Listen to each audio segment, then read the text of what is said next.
Pada video kali ini, saya akan menjelaskan bagaimana menggunakan topik cluster template dan bagaimana memperkirakan potensial traffic dari cluster yang sudah teman-teman buat sebelumnya.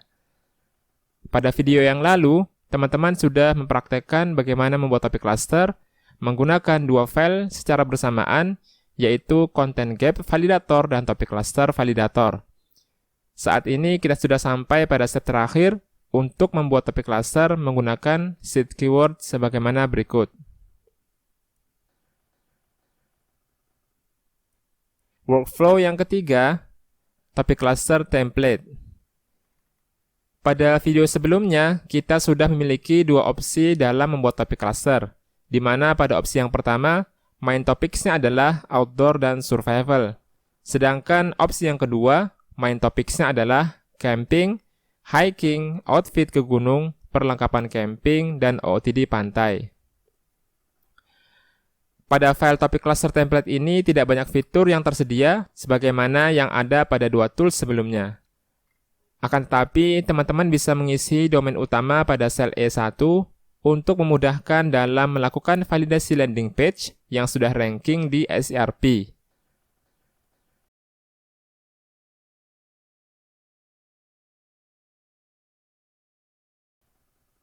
Jika sel S1 dibiarkan kosong, maka fungsinya akan beralih menjadi shortcut menuju ke Google Search untuk melihat jenis search intent di kolom sebelahnya.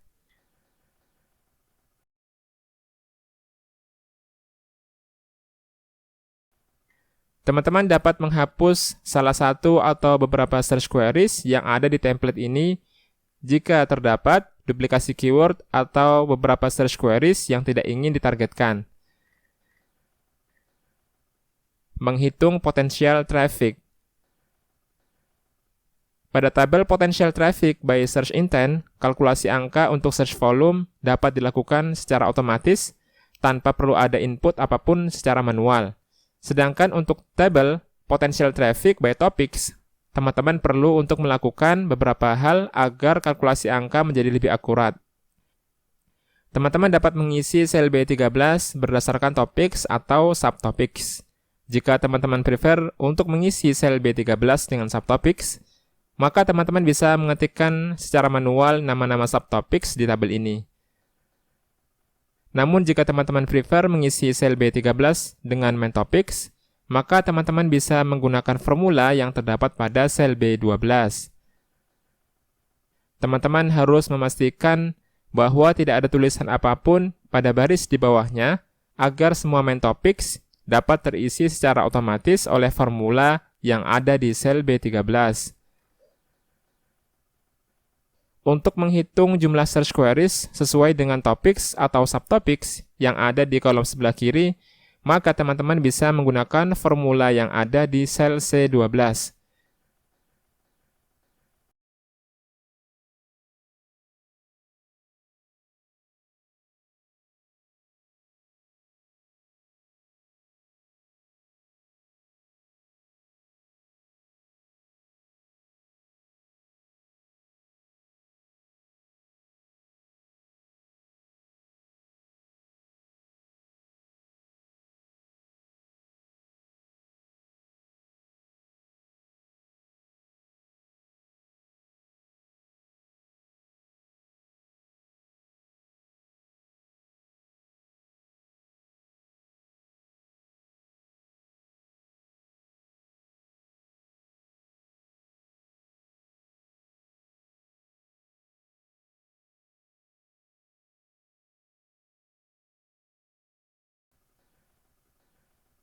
Begitu juga ketika teman-teman ingin menghitung search volume untuk setiap topics yang ada di sebelahnya. Teman-teman bisa menggunakan formula yang ada di sel D12.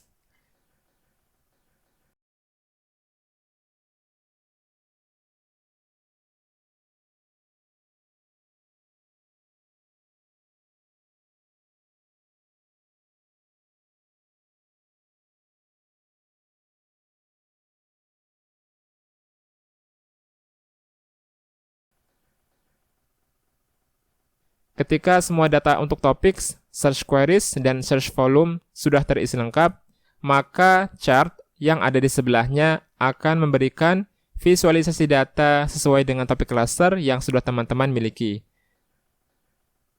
Sampai di sini, teman-teman sudah berhasil membuat topik cluster dari ribuan keyword dalam waktu yang singkat dan dengan cara yang lebih mudah, termasuk estimasi potensial traffic dan visualisasi data menggunakan chart. Versi alternatif topik cluster template. Pada kesempatan ini, saya juga ingin menunjukkan kepada teman-teman versi alternatif dari topik cluster template selain dari yang teman-teman lihat di video kali ini. Versi alternatif yang akan saya tunjukkan mungkin lebih teman-teman sukai jika teman-teman prefer membuat topik cluster template based on kategori. Untuk membuat versi alternatifnya, teman-teman dapat melakukan beberapa langkah sebagaimana berikut.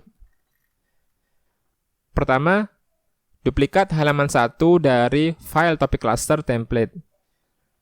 Rubah nama halaman yang sudah diduplikat dengan nama kategori. Kedua, teman-teman rubah nama kolom subtopics menjadi kategori. Ketiga, geser atau copy queries yang menjadi main topics dan kategori sesuai dengan data cluster yang sudah teman-teman buat sebelumnya. Teman-teman bisa melakukan hal ini untuk semua main topics dan juga untuk semua kategori yang teman-teman miliki pada file topik cluster template.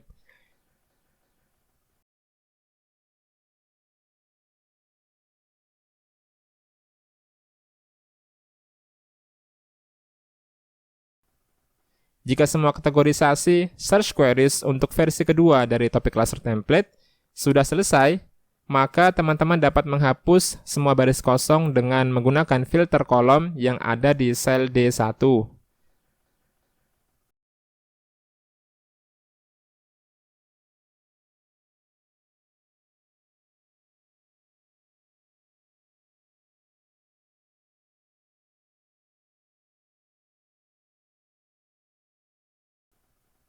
Dan yang terakhir, teman-teman dapat memindahkan kolom kategori ini sesuai dengan preferensi teman-teman untuk versi yang kedua dari topik cluster template.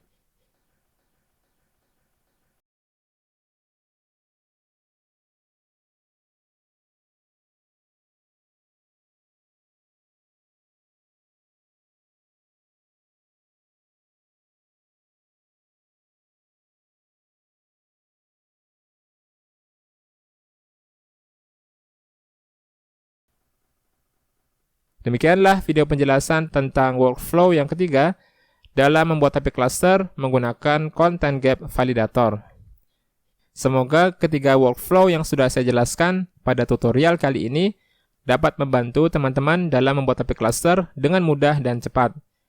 Jika video yang saya buat ini bermanfaat, silahkan teman-teman like, dan jika ada hal yang ingin ditanyakan silahkan tulis di kolom komentar. Sampai jumpa lagi di video berikutnya.